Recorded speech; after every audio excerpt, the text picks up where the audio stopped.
The day the sky turned to sand, 10,000 characters class long cinematic narration. The desert was never silent. People think the golden sands are peaceful, calm, gentle under the sun, but they don't hear what the desert really says. It breathes, it whispers, it remembers, and today it watched. The sun hung low in the sky, glowing like molten fire across an endless stretch of empty land. Wind raced across the plains, lifting dust into the air like ghosts rising from forgotten grave. And buried in this storm of silence sat a woman, broken, bleeding, yet somehow still alive. Aria Lane. Her once beautiful dress was now nothing more than torn cloth clinging to her body. Dirt was smeared across her face. Her lips were dry. One arm hung across her chest, held tightly in a rough desert bandage. Pain pulsed through every nerve of her body, but the flame in her eyes refused to die. She leaned weakly inside an old wooden frame left standing in the middle of nowhere, like a forgotten doorway that led to nothing but despair. Her breathing shook.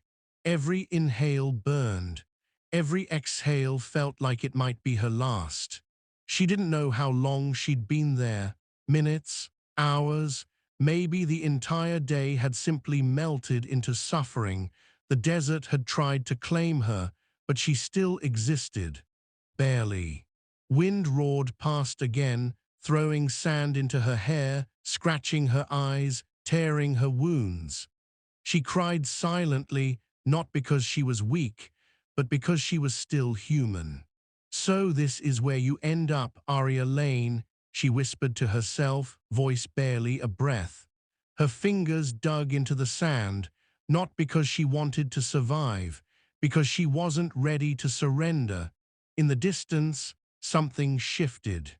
At first, it seemed like another trick of the desert haze, a blur against the glowing horizon, a shape swallowed in golden light.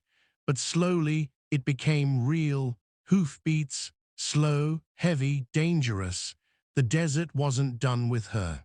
A lone rider appeared from the sunset, his silhouette carved against the burning sky. A tall cowboy hat shadowed his face. A long coat flowed behind him.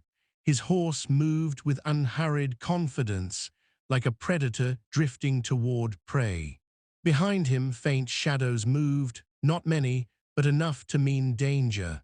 Aria's heart pounded painfully. She tried to move, her muscles screamed, her injured arm throbbed. She pushed herself upright anyway. Pride forced her to sit straight. If she was going to die, she would not die looking weak. The rider stopped a few feet away. He didn't speak. He didn't panic. He simply watched her, the way a storm studies the land before striking. Her throat burned as she forced out words. "If you came to finish me," she whispered coldly, "you're late." For a moment, silence. Then his voice came deep, controlled, and strangely human. "If I wanted you dead," he said softly, "you wouldn't still be breathing." The wind paused. Even the desert listened. He dismounted his horse slowly, boots pressing into the sand with steady weight. He didn't lunge toward her. He didn't raise a gun. He simply walked until he stood directly before her broken frame. Up close, he was scarred. His eyes carried storms. Pain lived in his silence. She swallowed. "Who are you?" He didn't answer. Instead, his gaze locked onto her bandaged arm. He knelt. His movements weren't careless. They weren't soft either. They carried a strange mixture of compassion and violence, the kind you only see in people who have lost before. "They shot you," he muttered. "Close range. They wanted to break you, not kill you." She flinched when he touched her arm. He paused. "Relax," he murmured. "If I wanted to hurt you, I wouldn't be fixing you." Her lips trembled. "Then why are you here?" He finally looked into her eyes. "Because men like the ones who hurt you he whispered slowly, are exactly the kind of men I hunt. A chill crawled across her skin. Before she could speak again, movement flickered in the distance. 3 riders, watching, waiting, hunters, her blood turned cold. They're still here, she breathed. Yes, he replied calmly, and they don't like unfinished business. Her fear returned. Are you with them? He didn't blink. He didn't hesitate. He simply said, no, and somehow she believed him. He raised his hand toward her, steady, strong, inviting. You can stay here and die, he said quietly. Or you can take my hand and fight for the life they tried to take away from you. Her eyes burned, not with tears, with choice. The desert held its breath. Her heart screamed, and slowly her trembling hand lifted. She placed it in his, warm. Alive, human, he pulled her gently to her feet, holding her steady when her knees nearly gave out. What's your name? He asked softly. Arya Lane. His jaw tightened slightly, like he recognized the name. And yours, she whispered. He looked toward the horizon, toward the men who wanted her erased. Then he finally said it. Rhett Cole. Her world shifted. She had heard that name before, not in stories, in warnings. The kind of name that made bad men nervous and good men unsure. Silence fell again until the wind howled and one of the distant riders raised a rifle. Rhett's eyes hardened. They found you again, he murmured. Her heart thundered. What do we do? He stepped forward, standing between her and death. And for the first time since she was left to die, she didn't feel like prey anymore. She felt protected. The desert understood. Something powerful had begun. Something that wouldn't end easily. Something that would demand blood. The sun dipped The man lower. in THE sunlight, The hunters the sun was prepared their falling, guns, but the heat Rhett still still rolled burned his like shoulders, fire. as if Golden returning to a light familiar spilled across the battlefield. desert. Stretching Stay behind shadows the long frame, across the he sand. said quietly. Dust Because drifted this like desert smoke is around the about to girl, choose sitting sides, weakly and inside today the broken it does wooden not choose frame. them. Arya The wind Lane roared, the woman, the the riders desert charged, refused to let and the die. desert Her finally bruised face screamed. was streaked with dirt and dried blood. Her skirt was torn at the edges. One arm hung painfully in a makeshift bandage. She looked like she had already lost the battle, but her eyes still burned. She stared ahead, her heartbeat echoing in her ears as the silhouette of a cowboy on horseback stood against the blazing horizon. Behind him, more riders lurked in the distance like silent predators. The wind screamed. The desert waited. And Arya held her breath. The lead rider didn't move for a long time. He simply sat there, letting the dust cloak his figure in mystery. The world seemed frozen between life and death, between mercy and another cruel ending. Her voice cracked as she whispered to herself, "Don't cry, don't show fear, not now, not anymore," because she knew the men who hurt her wanted that. They wanted to see her break. They wanted to see fear. She wouldn't give it, even if it killed her. Finally, the rider nudged his horse forward, slow, steady, unhurried, like a man who never rushed for anything, not danger, not death, not fate. He stopped a few feet away from her, close enough to see the pain in her face, close enough to feel the heat coming off her wounded body. But he didn't dismount. Not yet. He simply watched her, as if trying to understand. Why was she still alive? Why hadn't she surrendered? Why did the desert itself seem to keep her breathing? She lifted her chin slightly, an act of defiance as small as it was powerful. "If you came here to finish what they started," she whispered bitterly, "you're late." Silence. Then his voice came, deep, calm, almost strangely gentle. "If I wanted you dead," he said softly, "I wouldn't be talking." Her chest tightened. Not from pain, from confusion. She blinked, staring at him, at the hat shadowing his eyes, at the dust on his coat, at the silent power in the way he simply existed. This wasn't just a rider. This man was danger itself, but not aimed at her. He finally dismounted. His boots hit the sand with a solid thud.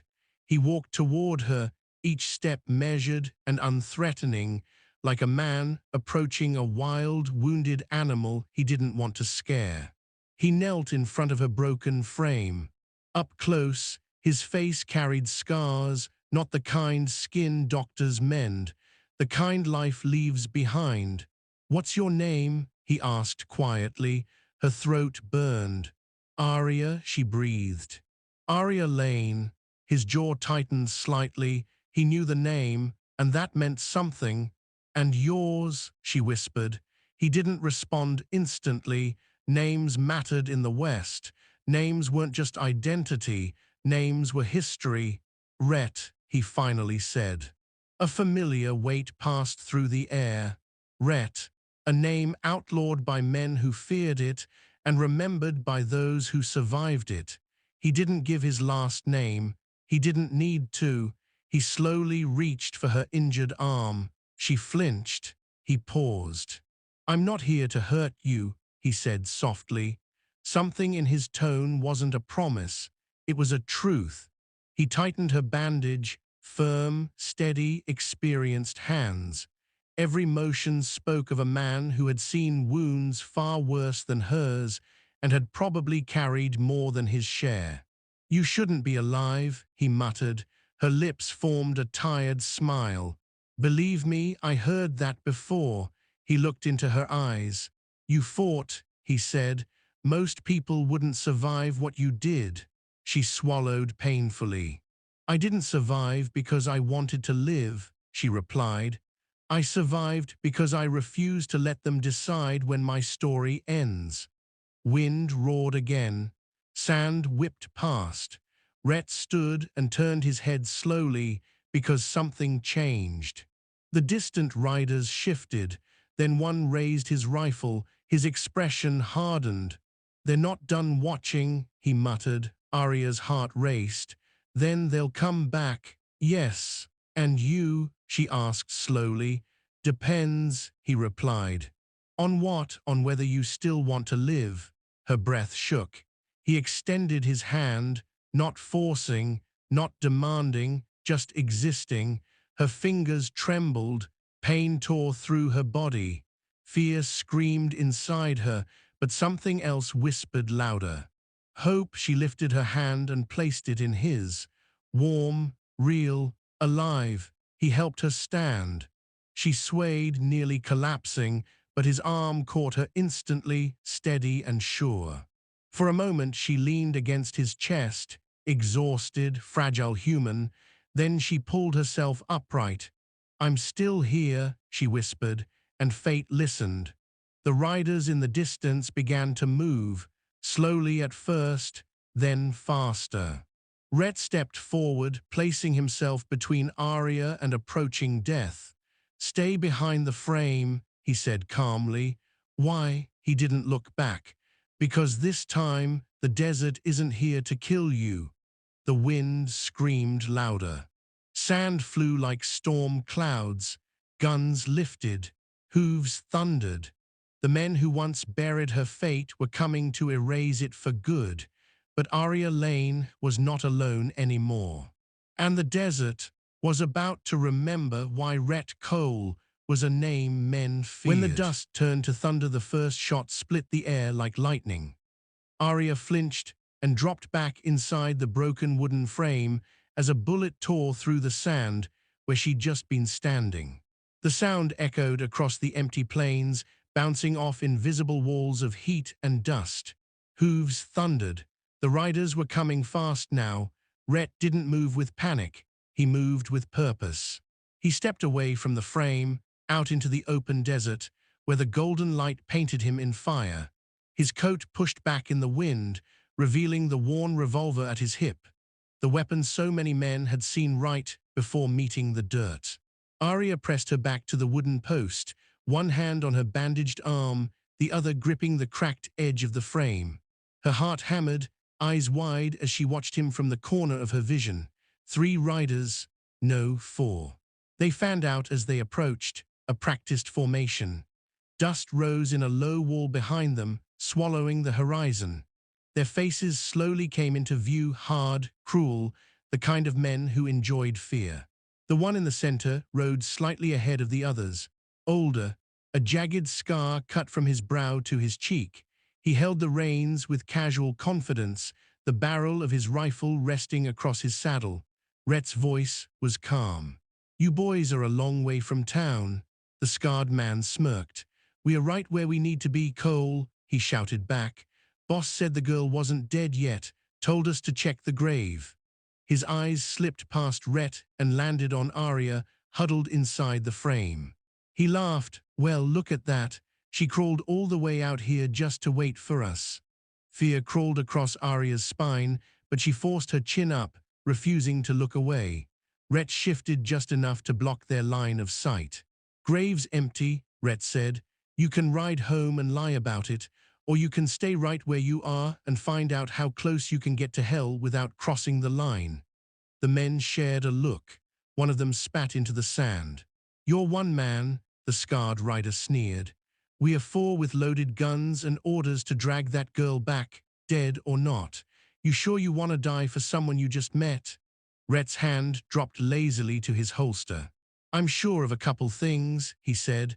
"One, I'm not the one dying here." He nodded toward Arya without looking back. "And 2, she's not going anywhere with you." The wind went quiet. Everyone moved at once. Guns flashed in the sun. The first volley of shots tore through the air.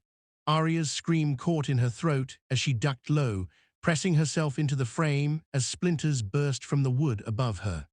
Rhett dove sideways, sand exploding under his boots, his revolver already clearing leather. Bang! The rider on the far right jerked back, his horse shrieking as the man tumbled from the saddle. He hit the ground hard and didn't move again. Arya dragged in a breath, trying to make herself smaller, her injured arm throbbing with every heartbeat. She saw flashes of motion, muscles, horses, the glint of metal. Every sound seemed to come through water, distant yet deafening. Another shot screamed past her ear. She squeezed her eyes shut. "Stay down," Rhett barked. He fired again. And again. The second rider swore as a bullet tore across his shoulder, spinning him halfway around in the saddle. Blood flared bright against his dusty shirt. He clung to the reins, barely holding on. The scarred leader wheeled his horse sideways to gain a better angle. His rifle barked fire, kicking up sand inches from Rhett's boots. "You were smarter when you rode with us, Cole," he shouted. "Back then you knew not to pick the wrong side of a bounty." Rhett slid behind a low rise in the sand, taking cover for half a breath. He reloaded with quick, precise movements. "Back then," he called back, "I didn't know who we were doing this for." He stepped out and fired at the same time.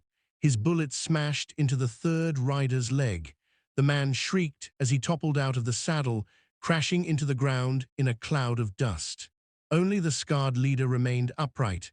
His eyes were full of pure, focused hate. He kicked his horse hard. The animal lunged. He closed the distance in seconds, boots pounding, muzzle flashing.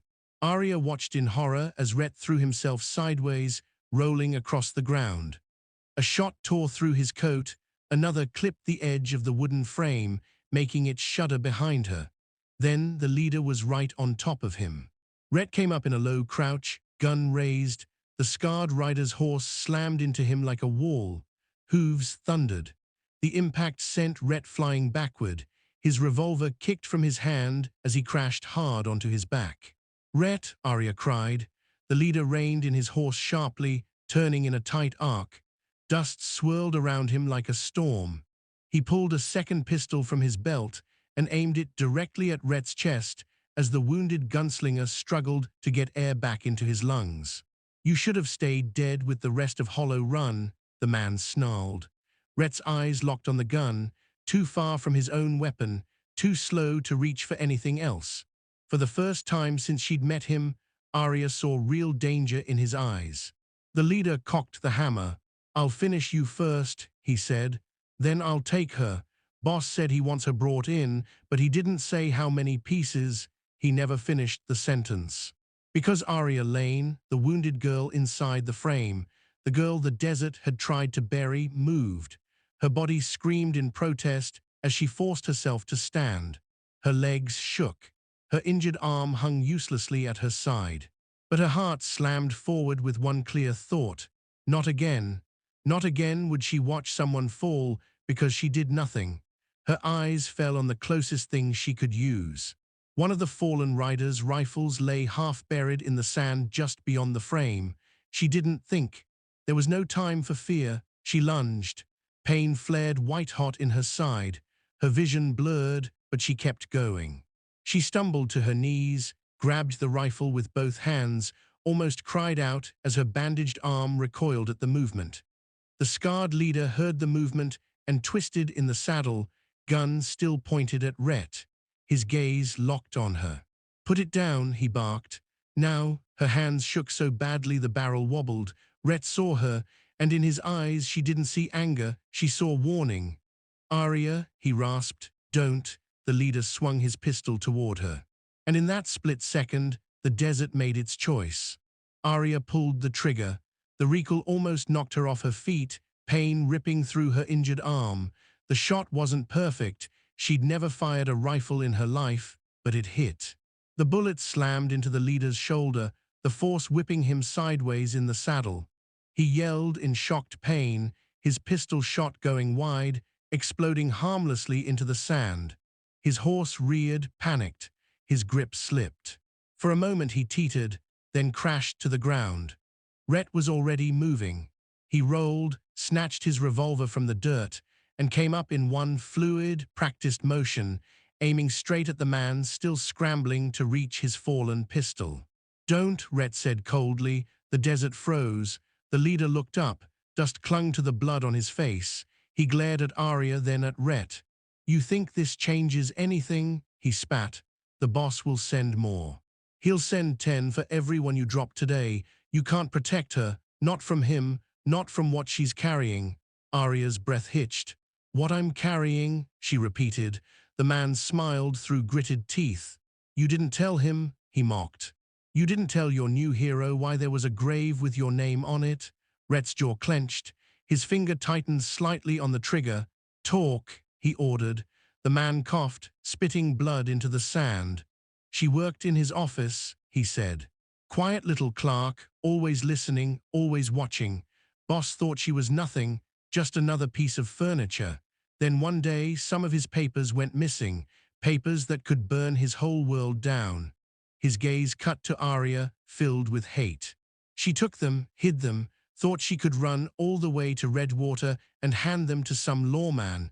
But the law in this territory doesn't belong to the badge. He laughed weakly. "It belongs to him." Rhett looked at Arya. Her face had gone pale beneath the dirt. She didn't deny it. The leader turned his attention back to Rhett.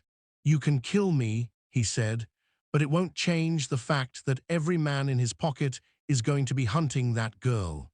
As long as she breathes, he's in danger, and men like him don't like feeling unsafe." Rhett's expression didn't change. He fired. The shot was quick and final. The scarred man slumped into the sand. Silence returned, as if the desert inhaled sharply and held its breath. Arya dropped the rifle, her hands still trembling. She stared at what she'd done, the body on the ground, the blood on the sand, the faint smoke curling from the barrel. I shot him," she whispered. "I actually shot him." Rhett walked toward her. "You saved our lives," he said simply. She shook her head, tears burning her eyes. "I didn't want to kill anyone," she whispered. I just didn't want to die again." He reached out, gently taking her uninjured arm. "Listen to me," he said. "What you did out here, that was survival. You didn't start this. But if you hadn't finished it, he would have." Her breathing was fast and shallow. For a moment she looked like she might break. Then her gaze slid past Rhett, to the horizon, to the place she'd once hoped to reach. "Redwater," she murmured. I was trying to get there. There's someone waiting for me, someone who said he could use what I took to bring the boss down. Rhett's eyes narrowed. And you still have it? Slowly, she nodded. Her good hand moved to her waist, where torn cloth hung loose. Hidden inside, stitched into the lining of her skirt, was a small oil paper packet, worn, stained, but intact. She pulled it out carefully, held it like something holy. Rhett stared at the possible end of a powerful man, at the reason this girl had been buried in a grave that should have been her last bed. You understand what this means? He said quietly.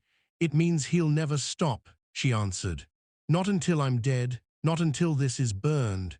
He looked at her, at the exhaustion stamped into every bruise, at the stubborn refusal in her eyes, at the way her hands still shook, yet she kept standing. Or, Rhett said slowly, we make sure it reaches someone he can't buy, and he's the one who never sleeps again. The wind blew harder, as if agreeing. Arya clenched the packet tightly. Can you get me there? She asked. Rhett didn't hesitate. Yes. Can you keep me alive long enough? A faint smile touched his lips. That, he said, is the only thing I'm good at anymore. He helped her back toward the broken frame, letting her sit while he checked the fallen riders for anything useful, ammo, water, anything that kept them breathing and moving. The sun dipped lower. Shadows stretched across the sand.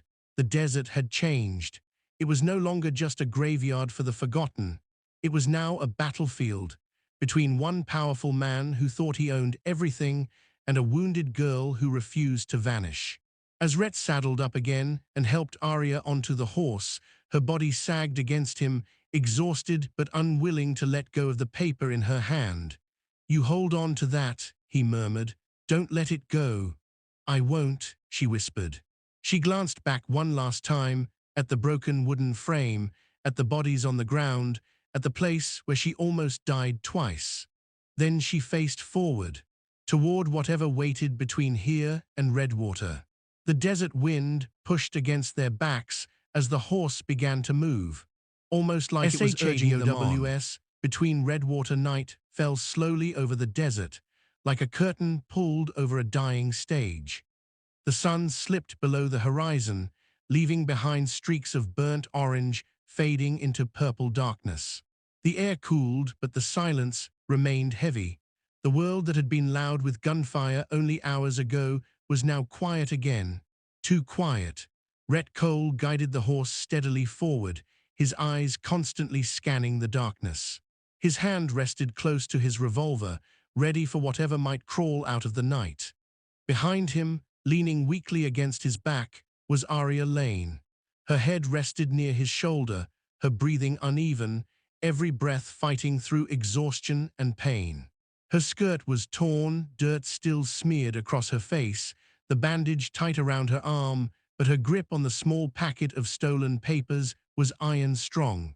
She would rather die than drop it. Stay awake, Rhett murmured. I'm trying, she whispered. The world swayed gently with the horse's movement, and with every sway, Arya fought the urge to close her eyes, because she knew sleep meant weakness. Weakness meant death. How far to Redwater? She breathed. Rhett exhaled slowly. If things stay quiet, we'll reach the outer ridge by midday tomorrow, town by sundown, and if things don't stay quiet, he paused, then we make them. She smiled faintly. Confident, aren't you? Not confidence, he replied. Experience. Silence drifted between them, not uncomfortable silence, heavy silence. The kind two people share when they both know the world behind them burned, and the world ahead might burn worse. Arya's gaze drifted upward. Stars were spreading across the sky, cold, endless, watching. I used to love the night sky, she said softly. When I was younger, I'd sneak outside the house just to stare at it. Felt like it protected me. And now, Rhett asked, she swallowed. Now it feels like it's judging me. Rhett didn't respond right away. Arya, he said finally, voice steady, what you did wasn't wrong. You didn't steal for greed. You didn't run for selfishness. You're risking everything because somewhere out there is the truth, and the truth is dangerous to men who lie for a living. She closed her eyes for just a heartbeat. I'm afraid, she whispered. He didn't lie. So am I, the admission surprised her. You don't look like a man who fears anything. That's the problem, he replied quietly. People think that, and when they think you don't fear, they try harder to break you. A sudden sound cracked through the night. Not loud but sharp, wood splitting. Rhett halted the horse instantly. Arya tensed. What was that? She whispered. Rhett slowly scanned the darkness. Then he saw it. A faint orange glow in the distance. A dying campfire. Smoke drifting lazily into the sky. He tightened his grip on the reins. Someone's nearby, he muttered. Could it be travelers? Arya asked hopefully. Maybe, his voice said otherwise. He guided the horse to a safer path, circling wide to avoid the light. But the desert didn't want them to pass quietly. A soft echo floated through the night. Laughing men. Arya's stomach knotted. Rhett pulled the horse to a stop and dismounted, tying the reins to a low, sturdy shrub. Stay here, he said softly. No, she whispered instantly. Don't leave me, he turned. Her hand had gripped the back of his coat, desperate, not weak. He gently placed his hand over hers. I won't be far, he promised, but I can't protect us from something I can't see. She hesitated, then reluctantly loosened her fingers.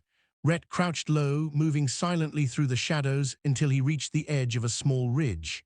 Below it, tucked in a shallow canyon, burned a campfire. 4 men, armed, relaxed, confident. Too confident, they weren't lost travelers. They were hunting with patience. Rhett's jaw tensed. One of the men leaned back, chewing on a strip of jerky. Boss ain't happy, he muttered. Said Rayna's crew should have had the girl back by now. Another spit into the fire. Rayna's dead. Cole shot him. A third man chuckled.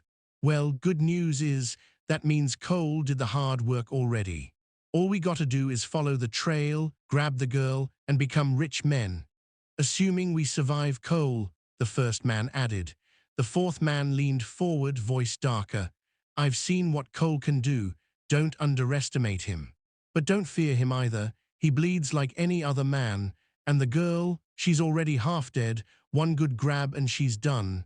Rhett's fingers twitched toward his gun. They were close, too close. He slipped back quietly. But before he reached the horse, Arya was no longer leaning weakly against the saddle. She was standing, barely, but standing. She had heard. Her grip tightened around the papers. They're waiting for us, she said. Yes, he replied.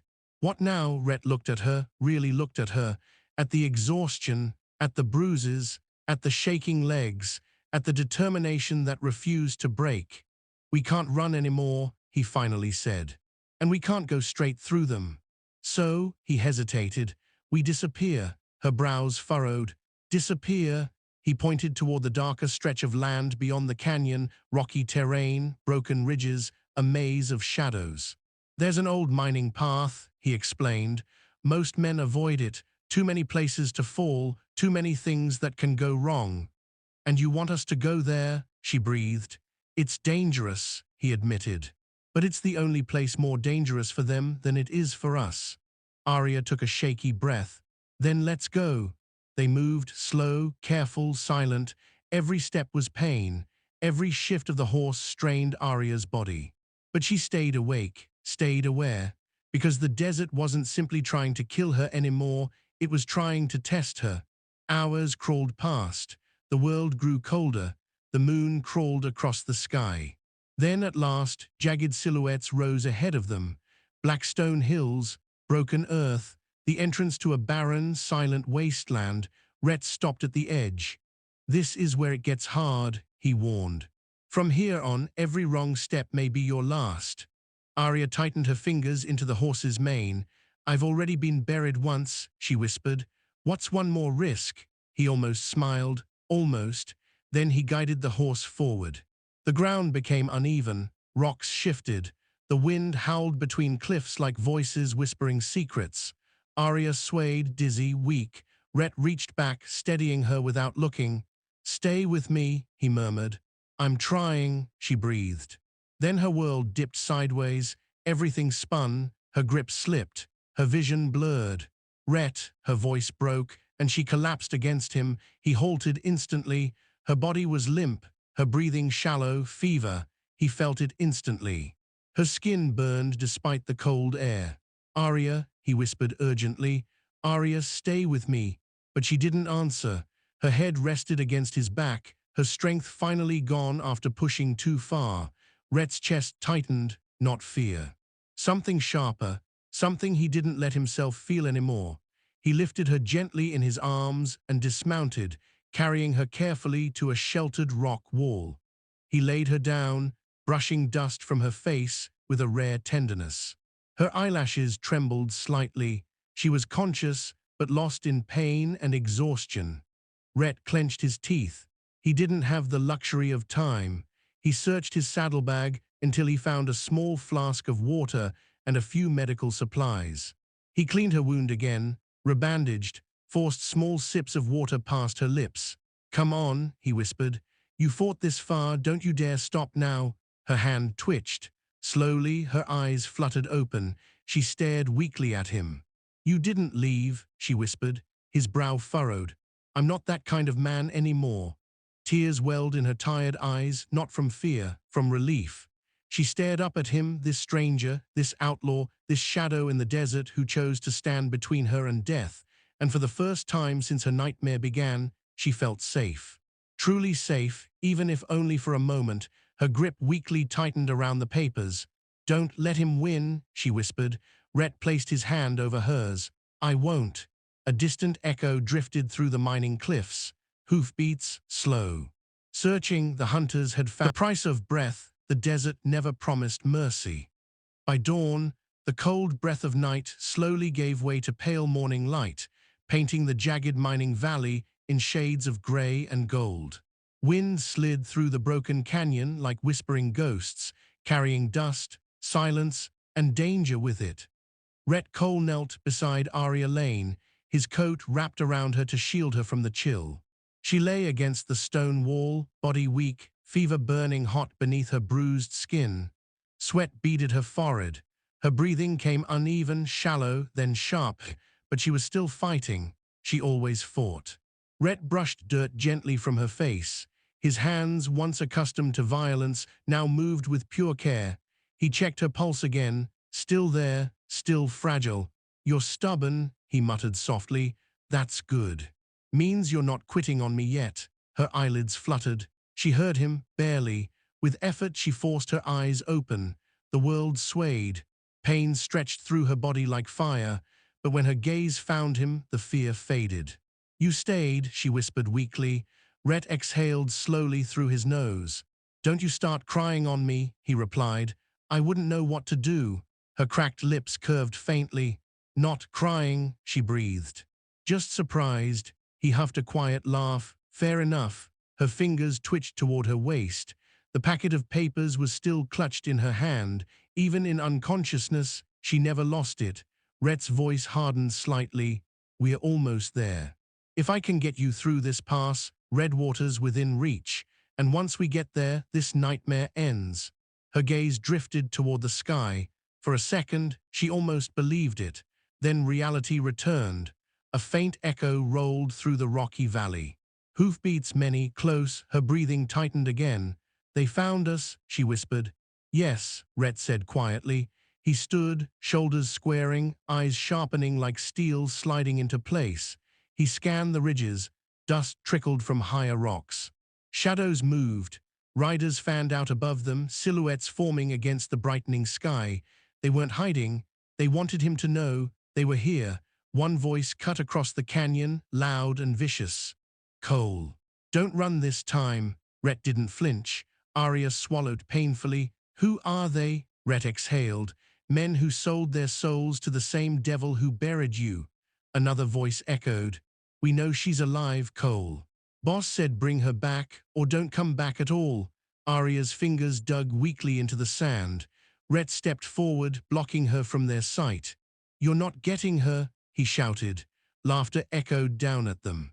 "You think this is about you, Cole? You think anyone cares what happens to you? You're a ghost from the past. But she," the voice darkened, "she's the future that can ruin him." Arya's pulse raced. Rhett drew his revolver slowly. Then I guess I ruin him first, he said. Gunmetal clicked across the cliff edges as rifles pointed down at him. He was outnumbered, outgunned, surrounded, and Arya barely alive. This wasn't a fair fight. It never was. A shot exploded. Stone shattered near Rhett's head. He dove to cover, grabbing Arya instinctively, pulling her close to shield her with his own body as rocks splintered behind them. "Stop," one voice ordered. Silence followed, then slow clapping. A horse descended the ridge. A man rode forward, not chaotic, calm, certain, as if the whole desert belonged to him. He dismounted with deliberate grace, boots crunching over stone until he stood only a few steps away. Tall, sharp eyes. A confident smile that didn't reach them, and a gold ring glinting on his finger. Arya's heart sank. She recognized that ring. He stared at her as if she was something fragile and insulting at the same time. "Well now," he murmured. "You really are hard to kill, Miss Lane." Rhett's jaw tightened. "You sent them to bury her." The man's smile warmed. "I send men to solve problems," he replied.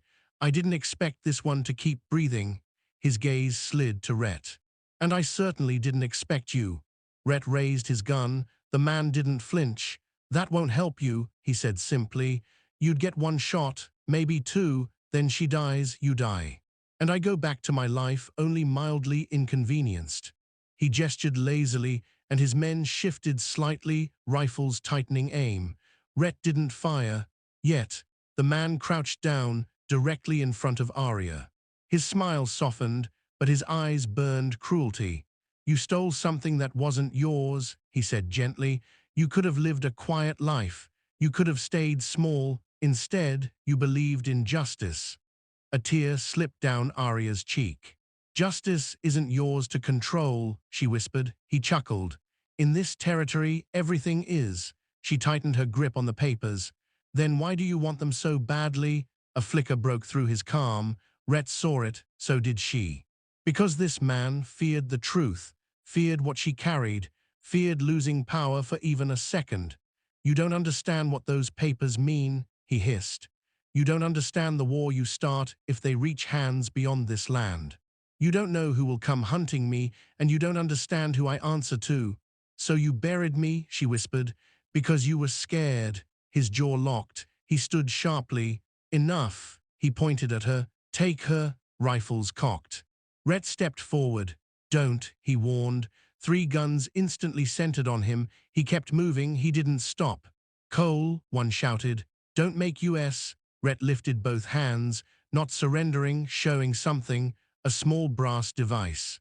The detonator, the hunters froze. The man's eyes narrowed. "What is that?" Rhett pointed toward one of the rock ridges. Hidden between jagged stone was a faint cloth-wrapped bundle. Arya realized. Dynamite. Her gaze snapped to Rhett. "You planned this." He didn't look at her. He kept his eyes locked on the man in front of them. "I saw it when we came in," he said. "Old miners left their toys behind. I moved some while you slept." The gold-ringed man's face hardened. "You wouldn't risk blowing yourself up." Rhett shrugged slightly. "You don't know what I'd do anymore." Wind roared. For a moment, the desert held its breath again. "You kill us," the man growled, "and nothing changes. You kill me, someone worse replaces me." "Maybe," Rhett replied quietly, "but at least she lives long enough to see it." Arya swallowed. Her strength flickered like a candle, but her heart burned wild. The man locked eyes with her. "I'll hunt you forever." She met his gaze. "I'll never stop running," she whispered. "Then this isn't over," he said softly. He backed away slowly. Signaled his men. One by one, they retreated. Their silhouettes faded into dust again. The last to disappear was the man with the gold ring. His cold eyes never left her. He didn't look defeated. He looked patient. Rhett finally lowered the detonator. Silence returned. Arya sagged with relief and exhaustion. Rhett collapsed onto one knee, breath shaking for the first time. He turned to her. "We're not safe," he said, "but we're alive. That buys us time. That's all we need to win." Her lips trembled. "You risked everything," she whispered. He nodded slightly. "You were worth it." She stared at him. Not at his gun, not at his scars, at the man beneath all of it. Tears welled softly in her eyes. "Then don't leave me," she breathed. He brushed her hair from her face. "I won't." He lifted her gently, placing her back onto the horse. She rested weakly against him, but something new lived in her eyes. Not fear, not pain, resolve. They rode toward Redwater, toward justice, toward whatever future dared to stand against the man they defied. The desert wind pushed them forward one last time, like it approved. But far behind, in the fading horizon, a lone rider watched again, the gold ring glinting in the rising sun. And this time, he wasn't smiling. He was planning, and the desert knew this story wasn't ending. It was waking up.